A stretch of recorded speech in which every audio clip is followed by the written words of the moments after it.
Hello বন্ধুরা, মৌসুমীদের রান্নাঘর daily ব্লগে আপনাদের সবাইকে স্বাগত জানাই। আমি আজকে তিতার ডাল রান্না করব লাউ দিয়ে আর উচ্ছে দিয়ে।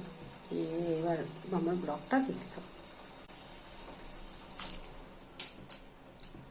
গরম জল হয়েছে, এতে আমি মুগ ডাল দিয়ে দিচ্ছি। আর এটাতে বন্ধুরা কাঁচা মুগ ডালই দিতে হবে।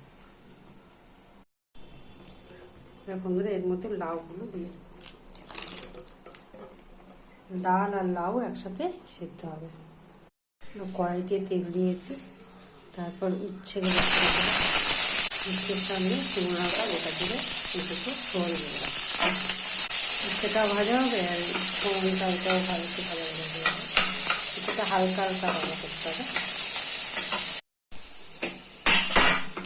নুন, হলুদ, চিনি আর আদা।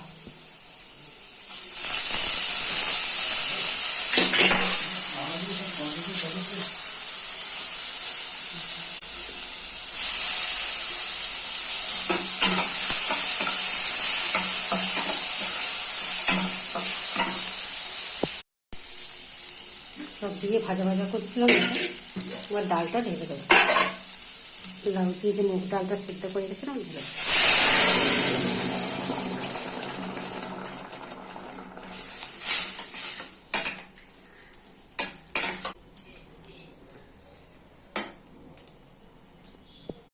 বন্ধুরা, আমার তিতার ডাল রেডি। আপনারা করে খেয়ে দেখবেন কেমন লাগে। আর আমাকে লাইক সাবস্ক্রাইব করবেন। আর আপনারা সুস্থ থাকবেন, সাবধানে থাকবেন।